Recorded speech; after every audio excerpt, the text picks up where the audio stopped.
To be specific, carbon dioxide is a gas. We breathe it out, and plants breathe it in. We also make carbon dioxide by burning fossil fuels. But carbon isn't bad. In fact, it's the basis for all life on Earth. There's a tendency right now for us to be at war with carbon. Carbon's the bad guy, and I think this is a lost opportunity. Carbon's the good guy. We're carbon. I'm 16% carbon, and all of it came from eating vegetation and things that eat vegetation. Plants use sunlight as energy, and they pull carbon dioxide out of the atmosphere. They turn it into a carbon fuel, and that's how they grow. But 40% of that carbon fuel, they send down to their roots.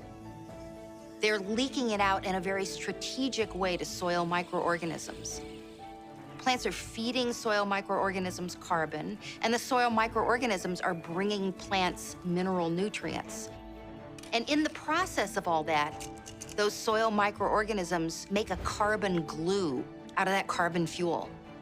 And they make habitat in the soil. They make little pockets in the soil to control the flow of air and water. And that's one of the ways that carbon gets fixed in the soil.